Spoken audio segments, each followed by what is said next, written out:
টমেটোর এই অসাধারণ চপটি যদি আপনারা বাড়িতে বানাতে চান তাহলে সবার প্রথমে একটা শুকনো কড়াই নেবেন এবং 5টা টমেটো আপনারা কড়াই ঢেকে পুড়িয়ে নেবেন। এরপর আপনারা 5টা আলু প্রেসারের মধ্যে সিদ্ধ করে নেবেন। এরপর আপনারা টমেটোগুলিকে উল্টে পাল্টে নিয়ে একটু পুড়িয়ে নেবেন। এরপর একটি শুকনো কড়াইতে 4টে শুকনো লঙ্কা নেবেন, আস্ত ধনে এবং আস্ত জিরে নেবেন। এরপর এটিকে ভালোভাবে নাড়িয়ে চাড়িয়ে নিয়ে ঠান্ডা করে নেবেন। এরপর একটা মিক্সিংয়ের মধ্যে এটিকে আপনারা নিয়ে ভালোভাবে গুঁড়ো করে নেবেন। এরপর অল্প একটু তেঁতুল জলে নিয়ে তেঁতুলের একটা মিশ্রণ তৈরি করে নেবেন। এবার কিছুটা কাঁচা লঙ্কা এবং ধনেপাতা নিয়ে নেবেন। এবার আপনাকে যে সিদ্ধ করে থাকা আলু এবং যে টমেটো পুড়িয়ে নিয়েছিলেন তার মধ্যে আপনি ধনেপাতা, কাঁচা লঙ্কা দিয়ে দেবেন এবং তারপর আপনার যে ভাজা মশলা করে রেখেছিলেন সেটিও দিয়ে দেবেন। এরপর নুন দিয়ে দেবেন। এরপর আপনি তেঁতুলের যে জলে গুলে রেখেছিলাম সেটি আপনি মিশ্রণটি দিয়ে ভালোভাবে এটিকে মিশিয়ে নিতে হবে এবং এটিকে খুবই ভালোভাবে মিশিয়ে নিয়ে এইরকম একটা মিশ্রণ তৈরি করে নিতে হবে। এবার এটিকে আপনারা শুকনো কড়াইয়ের মধ্যে ঢেলে দেবেন এবং ভালোভাবে নাড়াচাড়া করে নেবেন। এটি যখন নাড়াচাড়া হয়ে যাবে তারপর এটিকে ঠান্ডা করে নিয়ে এইরকম চপের মতো গোল শেপ করে আপনারা নেবেন।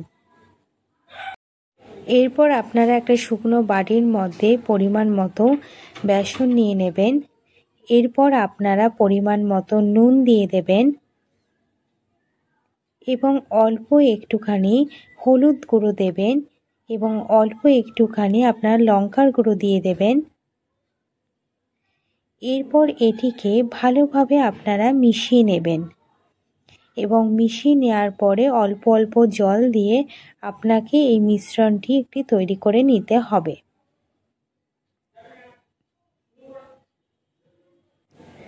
এরপর মিশ্রণটি যখন ভালোভাবে তৈরি হয়ে যাবে আপনার, তখন আপনি একটুখানি টেস্ট করে দেখে নেবেন যে স্বাদটা নুন টুন ঠিক হয়েছে কিনা। এরপর কড়াইতে রিফাইন তেল দিয়ে নেব।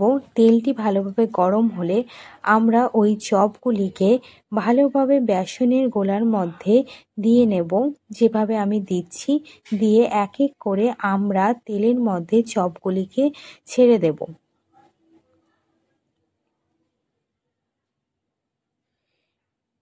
এরপর আমি এক এক করে সমস্ত চপগুলিকে ছেড়ে দেব।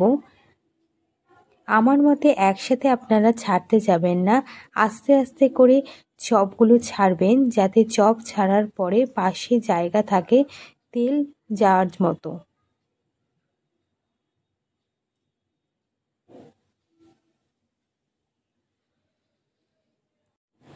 আমি এখানে কড়াইতে 4খানা চপ একসাথে ছাড়লাম।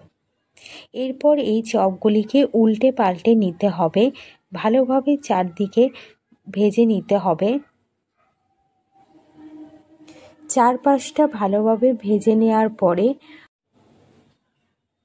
এটিকে একটি পাত্রের মধ্যে আপনারা তুলে রেখে দেবেন।